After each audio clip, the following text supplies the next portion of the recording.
In the midst of the 80 Years' War, a battle that was considered lost had a completely different outcome than expected, thanks to divine intervention. We're talking about the Battle of Empel, or, as the Spanish usually call it, the Miracle of Empel. In the year 1585, the so-called 80 Years' War was underway, fought between the Netherlands and the Spanish Empire. The Dutch no longer wanted to be under the yoke of Spain, which was expanding its power more and more each day as a global hegemonic power. Philip II of Spain dominated the entire American continent, and with the incorporation of the Portuguese crown, also had valuable territories in Africa and Asia under his control. Only in Europe, the Habsburg Emperor had under his control the crowns of Castile, Aragon, Navarre, and Portugal, in addition to the kingdoms of Naples, Sicily, Sardinia, and the Low Countries, left to him by his father, Charles V. However, the Low Countries caused a huge headache for the Spanish king, as they frequently rebelled, especially against taxes and the obligation imposed by the Habsburg Spaniards to practice Catholicism in the territory. But, interestingly, the region of the United Provinces was also a very wealthy territory, serving as the commercial hub between England, France, and the Holy Empire. And it was also a highly industrialized region, and one of the richest and most prosperous in all of Europe, being an economic and cultural powerhouse, as well as the homeland of his father, Charles V. Precisely because of this, Philip II was so interested in ensuring the maintenance of the region against the Protestant rebels. Thus, the Spanish kept the tercios operating in the Netherlands in order to prevent the rebels from succeeding in making the region independent. But in 1585, the situation was not good. Philip II, to secure the throne of Portugal and the Iberian Union, moved many tercio units to fight in Portugal in order to ensure he could obtain the kingdom against the other claimant, the Prior of Crato, thus formalizing the Iberian Union.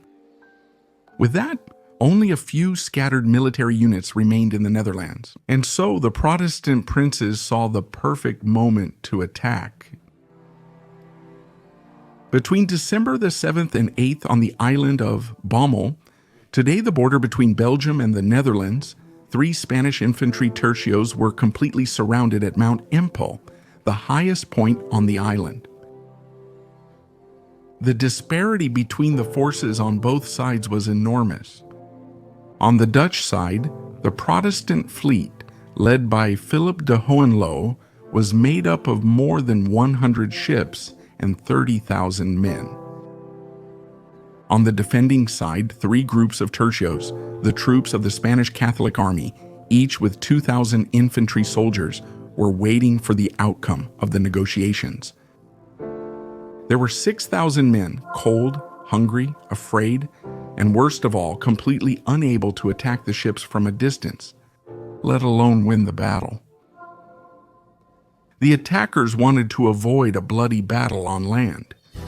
That's why the defenders were appealed to use their common sense and surrender, even offering them quite reasonable terms. If the Spaniards laid down their arms and left, there would be no need to leave prisoners or hostages to the attackers. But the commander of the Spanish army, Don Francisco Arias de Bobadilla, did not like the proposal and responded, "The Spanish infantry prefers death to dishonor. We will only talk about surrender after death." Other examples of battles involving the tercios proved that what the commander said was not just bravado. The tercios used to fight fiercely until the last man. This would therefore cause many casualties in the attacking army. In this way, the Dutch commander decided to use a brilliant strategy to break the defenders' resistance: a tactical flood. The Dutch simply destroyed the dams and dikes of the Maas and Waal rivers and flooded the entire area to the point that, at a certain moment, only the hill of Empel was still above water. This allowed the Protestant ships sailing through the flooded area to approach and bombard the Catholic camp without being disturbed, since the defenders, armed with spears and arquebuses, were unable to fight back. To make matters worse, the island was also being attacked by artillery fire coming from a nearby fort on the other side of the river. The situation for the Spaniards was not good at all. The Spaniards were now surrounded by water and ships on all sides, under endless bombardment and unable to fight back. The Catholic commander, however, was determined that they would resist until the end for their honor, and so he ordered deep trenches to be dug around the camp for protection. And that's when an unusual event changes the course of the battle. Until that moment, the Spaniards believed that only a miracle could save them from their imminent end.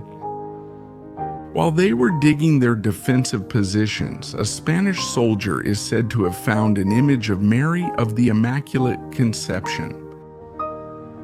For Catholics, that was exactly the sign they were waiting for. The discovery was quickly interpreted by the defenders as a sign that God was with Spain. Commander Don Francisco Arias de Bobadilla then ordered the painting that was found to be placed next to the Spanish flag so that it could be venerated by everyone. This boosted the troops' morale. At that moment, the Spaniards became completely convinced that they would indeed die, but they would die fighting alongside Maria. And that's when the unexpected happened. After the trenches were dug, on the night of December 8th, the region was hit by a terrible cold. The wind blew fiercely and continuously, causing the temperature to drop drastically. The temperature dropped so much and so suddenly that the waters in the fields flooded by the Dutch simply froze. The Spanish then realized that at that moment, not only would it be possible to walk on the frozen water, but that the entire Dutch fleet was trapped in the ice and completely vulnerable. This made it possible for the Spanish troops to strike back and attack the rebels.